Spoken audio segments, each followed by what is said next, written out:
오늘 또 감정에 대해서 나누려고 합니다. 감정하면 떠오르는 아마 18번 노래가 있듯이 18번 영화가 있습니다. 물론 많은 사람들이 공감은 하지 않을 수도 있지만 특히 청년들은 많이 공감할 것 같아요. 애니메이션 영화 인사이드 아웃이십니다. 아십니까 혹시? 너무 유명한 영화죠. 제가 오늘은 원에 대해서 얘기를 할 거예요. 2를 얘기하지 않을 거기 때문에 제가 아주 약간만 양해를 구하고 내용을 말씀드려도 괜찮겠죠. 요즘 하도 스포일러에 예민해가지고 이제는 철진한 영화입니다. 보신 분들은 아시겠지만 이 라일리라고 하는 소녀입니다. 라일리라고 하는 소녀 안에 이 5가지의 감정 친구들이 존재합니다. 제가 기억이 잘 안 나는데요. 기쁨이었던 것 같고, 맞죠? 기쁨이, 슬픔이, 버럭이, 까칠이, 소심이, 번역에 따라 좀 다를 수 있지만 이렇게 어떻게 보면 우리 감정 상태를 지칭하는 친구들의 모습으로 형상화되어 있습니다. 이 친구들이 영화 내에서 보면요, 참 귀여워요. 우리 기쁨이는 정말 기쁘고요, 슬픔이는 정말 우울하고, 우리 머리가 활활 타고 있는 저 빨강 저렇게 화내기도 하고, 감정들이 각자의 역할에 따라서 라일리의 머릿속에서 이렇게 조종을 합니다. 화내, 기뻐, 이런 식으로 조종을 합니다. 이렇게 기쁨이가 움직이고 또한 슬픔이가 움직이는 원리는 뭐냐면 바로 이 주인공인 라일리를 행복하게 하기 위해서 감정들이 애씁니다. 그런데 어떤 충돌이 나오게 되죠. 바로 이제 라일리가 이제 사춘기에 접어들면서 이제 혼란이 다가옵니다. 대혼란이 다가오는데, 특별히 이제 기쁨이와 슬픔이, 여기 바닥에 있는 애가 슬픔이거든요. 딱 봐도 완전히 대비가 되는 친구인데, 노란색 친구랑 이 친구들이 대립을 합니다. 어떤 사건에 의해서 라일리가 마음이 많이 힘들었어요. 그런데 기쁨이는 이제 라일리가 기뻐야 하기 때문에 계속 기뻐합니다. 그런데 이제 문제가 풀리지 않죠. 영화의 클라이막스 가면 갈수록 이 충돌은 격해지다가 결국 이 슬픔이에 대한 역할을 기쁨이가 인정하게 됩니다. 아, 슬플 때는 슬퍼야 하는구나 라고 깨닫게 되죠. 그렇게 되어서 이제 라일리는 슬퍼할 때 슬퍼하게 됩니다. 그런데 놀라운 거는 슬픔으로 끝나는 것이 아니라 이 기쁨과 슬픔이 어우러져서 라일리가 성장하는 장면을 이제 영화의 말미에 보여주게 됩니다. 참 감동적인 장면이거든요. 꼭 한번, 혹시 못 보신 분들이 계시면 보시면 좋겠습니다. 근데 이 영화는 참 저에게 중요한 질문과 의문점을 던집니다. 이 마음에서는 다양한 감정들이 공존하고 있다는 것을 저희는 알고 있어요.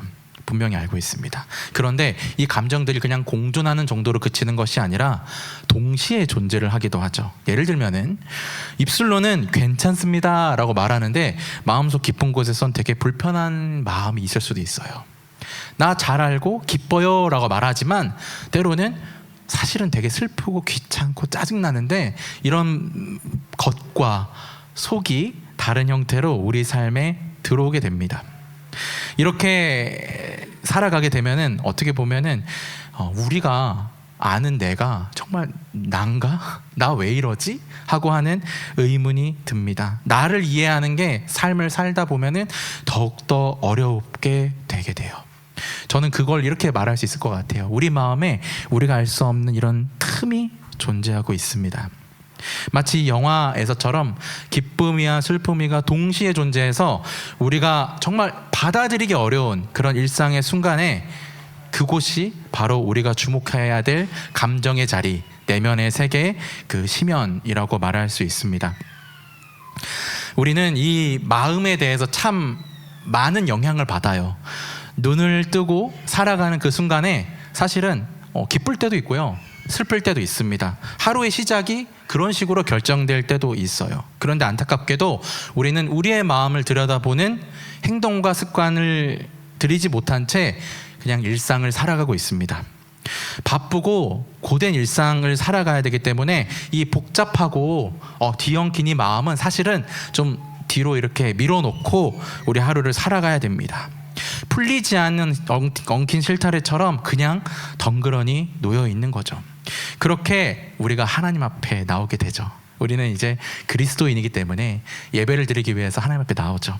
근데 참 이 뒤엉킨 마음 해결했어야 됐는데 해결하지 못한 채로 우리가 하나님 앞에 나와서 하나님을 찬양하고 믿는다고 고백하게 됩니다. 입술로는 찬양을 드리고 우리가 하나님을 높이고 있지만 사실 마음 한구석에는 불안과 어떤 의심과 수많은 풀리지 않는 부정적인 마음도 동시에 존재하고 있습니다. 이때 우리는 아까 말씀드렸던 예배 드리는 시간에조차도 우리는 마음의 틈을 경험할 수 있게 됩니다. 어떻게 보면 이렇게 신앙 고백을 하고 있을 때 뭔가 마음이 힘들 때 이것들이 존재할 때 이게 동시에 존재할 수 있을까 싶지만 늘 경험하게 되는 삶의 모순점입니다. 이런 순간이 찾아오면은 저도 그랬던 것 같아요. 그냥 됐다, 잊어버려. 그 나쁜 거야. 그냥 우리가 늘 그랬듯이 이렇게 뒷전에 이렇게 놨듯이 그냥 벗어버리자. 난 지금 믿고 있어 라고 확신에 더해서 말하게 됩니다. 그런데 이런 모습을 시편에서도 볼 수 있습니다. 우리가 읽었던 9절 10절을 우리 한 번 우리의 마음을 떠올리시면서 읽도록 하겠습니다. 시작. 내가 새벽 날개를 치며 바다 끝에 거주할지라도 거기서도 주의 손이 나를 인도하시며 주의 오른손이 나를 붙드시이다. 여기서 말하는 바다 끝, 어떻게 보면은 가장 멀리 있는 곳이죠. 멀리 있는 곳까지 날아갑니다. 도망가는 거죠.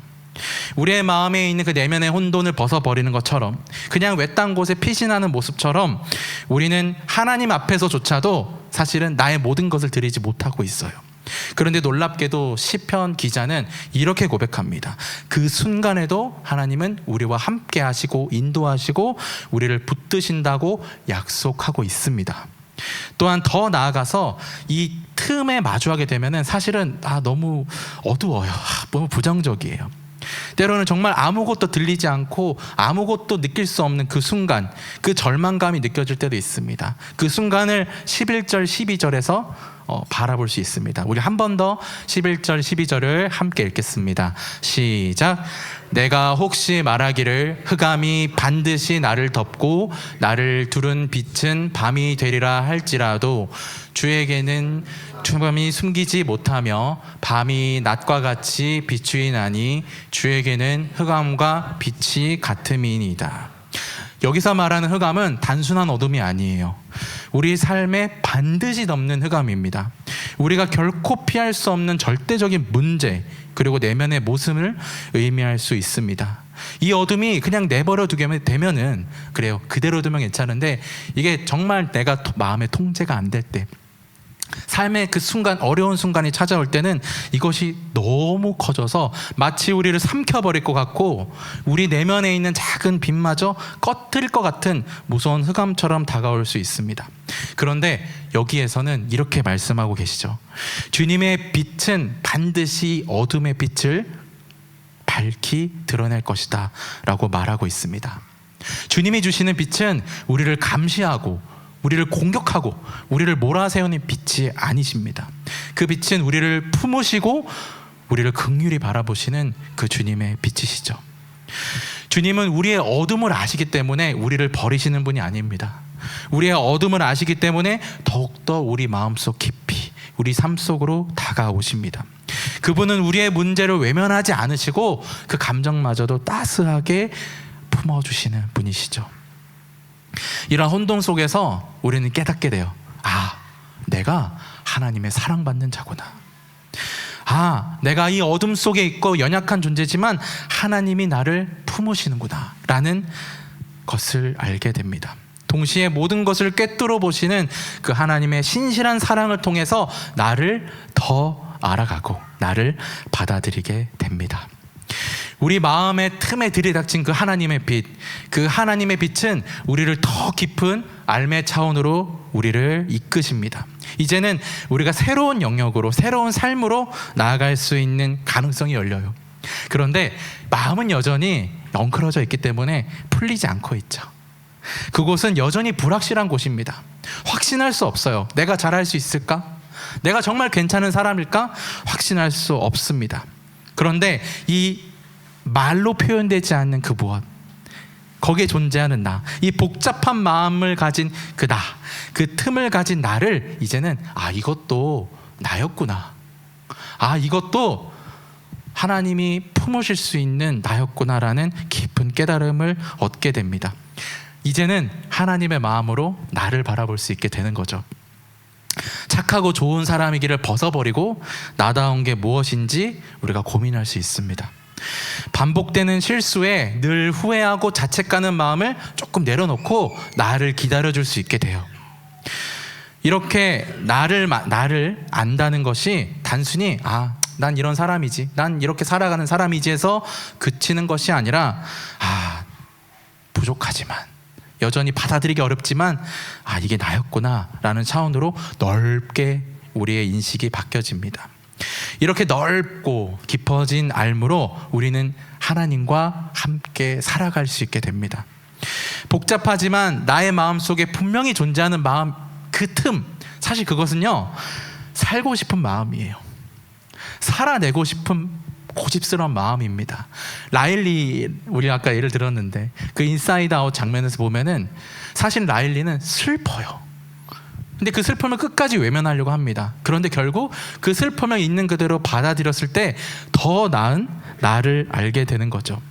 그렇게 살아갈 때 더 의미 있고 더 나은 사람으로 성장할 수 있습니다. 그때 라일리는 그런 성장을 겪었지만 우리는 이렇게 말할 수 있을 것 같아요. 하나님, 나는 나를 알죠. 하지만 전부를 알 수 없습니다. 또한 주님은 나의 이 전부를 다 알고 계시는 분이십니다. 이렇게 믿음으로 고백할 때 이 마음의 틀은 우리에게 놓여진 삶의 문제에서 그치는 것이 아니라 사실 하나님을 더 깊이 알고 그분의 사랑을 더 깊이 깨닫는 또 다른 공간으로 바뀌는 것이죠. 철학자 프리드리히 니체는 이 살아있는 예술이 아는 것과 살아가는 것에 일치가 생길 때 나타나는 무엇인가라고 얘기를 합니다. 이 니체가 말하는 아는 것은요, 그냥 공부하고 글자로 아는 그런 삶이 아니라 우리가 삶을 살다 보면은 우리가 인식할 수 있는 것도 있지만 참 받아들이기 어려운 순간도 많죠. 그렇게 아는 모든 것입니다. 그것들을 제대로 마주할 때, 그리고 그 마주하는 것을 놓치지 않을 때 무언가가 발생이 되는데 그것이 바로 진짜 예술이라는 거죠. 우리가 말한 말이 되지 않는 마음의 틈, 제가 이렇게 정하긴 했는데요, 그것을 마주하고 하나님 앞에 나아가고 또한 그렇게 살아갈 때에 사실 우리 삶에 놀라운 변화가 있게 됩니다. 하나님 안에서 우리 존재를 새롭게 발견하고 삶의 의미와 용기가 새롭게 만들어져요. 근데 이것은요, 단순히 완벽한 교리대로 사는 삶, 그냥 말씀을 정말 율법처럼 지키는 삶, 이런 삶을 말하는 것이 아닙니다. 여기에서 말하는 것은 무엇이냐면 아까 말했던 나의 혼돈스러운 이 어그러진 마음, 어그러진 감정, 또한 나의 삶의 불일치를 그 속에서 찾아오시는 주님을 인격적으로 만나는 놀라운 사건의 연속인 거죠. 그것이 우리의 삶이 되는 것입니다. 그분의 빛이 나의 흑암을 밝게 비출 때 그동안 내가 받아들이기 어렵고 분명히 존재했던 그 나를 알게 되고 살아갈 때 사실 이것을 이렇게 말을 할 수 있을 것 같아요. 우리의 또 다른 심오한 예술적 실천이라고 말할 수 있을 것 같습니다. 그리스도인답게 나답게 살아가는 것이, 또한 더 나아가 그렇게 하나님을 예배하고 하나님을 찬양하는 삶이 우리의 삶으로 빚어내는 놀라운 의미의 고차원적인, 정말 우리가 다루기 어렵고 정말 우리 홀로는 할 수 없는 하나님과 동행하는 놀라운 예술의 삶으로 우리를 초대하고 계십니다. 사랑하는 여러분, 오늘 우리는 계속해서 5월달 동안 감정에 대해서 얘기했습니다. 근데 그 감정은요, 단순히 우리 표면에 드러나는 감정만 말하고 있지 않습니다. 우리가 말하기 어렵고 다루기 어려웠던 그 마음에 있는 틈, 너무 부끄러워서 늘 숨겨야 했던 그것이 사실은 하나님이 역사하실 수 있는 놀라운 공간이라는 것이에요. 그것은 결코 약점이 아닙니다. 그것은 하나님께서 우리를 깊이 만나주실 수 있는 은혜의 통로입니다. 우리의 삶을 빚어낼 수 있는 놀라운 예술적 실천을 이룰 수 있는 하나님의 놀라운 통로예요. 하나님이 어디 계시든 우리와 또한 인도하시고, 또 하나님께서는 우리가 어둠에 있든 어디에 있든 늘 우리와 함께 하십니다. 하나님께서는 이 마음의 틈조차도, 참 받아들이기 어려운 나조차도 품으시고 함께 하시는 놀라운 주님이십니다. 오늘 또한 찬양을 계속해서 드리고 또한 예배가 마치고 삶의 자리로 나아갈 텐데요. 그 가운데에서도 여러분들 삶에서 일어나는 그 수많은 생각과 마음들 또한 숨기고 싶은 감정들을 하나님 앞에 내어놓기를 바랍니다. 그 하나님 앞에 내어놓는 그 순간이 바로 하나님이 은혜로 역사하실 수 있는 놀라운 순간인 겁니다.